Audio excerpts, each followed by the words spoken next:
తెలంగాణ ముఖ్యమంత్రి రేవంత్ రెడ్డి తాజాగా ఢిల్లీలో చేసిన కామెంట్స్ రెండు తెలుగు రాష్ట్రాల్లో ఇప్పుడు హాట్ టాపిక్గా మారాయి. అవేంటి అంటే ఆంధ్రప్రదేశ్ ఐటీ విద్యాశాఖల మంత్రి Nara Lokesh, BRS working president కేటీఆర్లు 3 సార్లు రహస్య భేటీ అయ్యారు అని సంచలన ఆరోపణలు చేశారు. మాట్లాడితే ఏపీ సీఎం చంద్రబాబుపై తీవ్ర విమర్శలు గుప్పించే కేటీఆర్ రహస్యంగా లోకేష్తో 3 సార్లు భేటీ కావాల్సిన అవసరం ఏం వచ్చింది, ఈ భేటీలో ఏం మాట్లాడుకున్నారు అన్నదే ఇప్పుడు రాజకీయ వర్గాల్లో చర్చనీయాంశంగా మారింది. ఇక్కడ విచిత్రం ఏంటంటే సీఎం రేవంత్ రెడ్డి చేసిన రహస్య మీటింగ్ ఆరోపణలపై లోకేష్ స్పందించలేదు.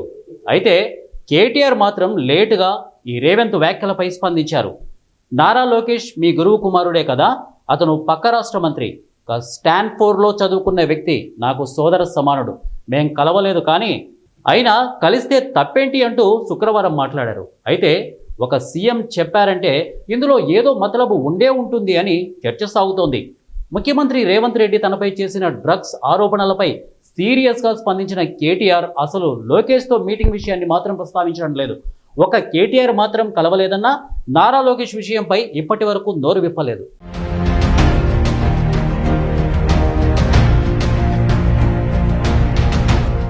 బీఆర్ఎస్ రాజకీయంగా టీడీపీని, ముఖ్యంగా ఏపీ సీఎం చంద్రబాబును తీవ్రంగా టార్గెట్ చేస్తోంది అనే విషయం తెలిసిందే.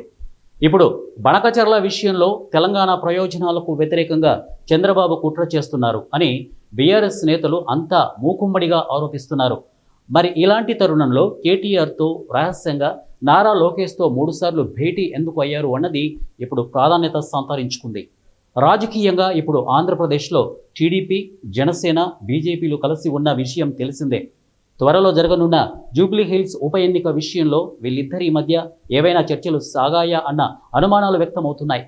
రాజకీయంగా ఇప్పుడు తెలంగాణలో తీవ్ర ఎరగాట పరిస్థితిని ఎదుర్కొంటున్న బీఆర్ఎస్కు ఈ ఉప ఎన్నిక పెద్ద సవాల్గా మారనుంది.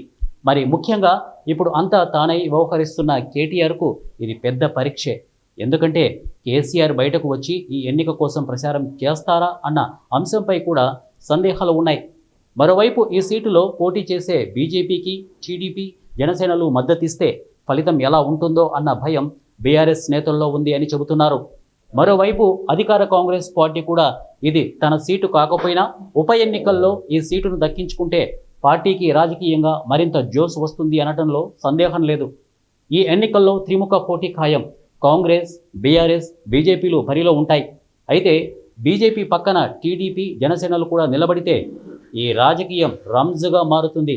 ఏది ఏమైనా రాష్ట్ర ముఖ్యమంత్రి హోదాలో రేవంత్ రెడ్డికి ఖచ్చితమైన సమాచారం ఉంటుంది కాబట్టే ఆయన కేటీఆర్, నారా లోకేష్ను 3 సార్లు రహస్యంగా కలిసిన విషయాన్ని ఢిల్లీలో జల కమిటీ సమావేశం అనంతరం మీడియా చిట్చాట్లో ప్రస్తావించారన్న విషయాన్ని సీఎం రేవంత్ రెడ్డితో పాటు ఉన్న కాంగ్రెస్ నేత శ్రీనివాస్ రెడ్డి ఓ మీడియా ఛానల్ డిబేట్లో మాట్లాడారు.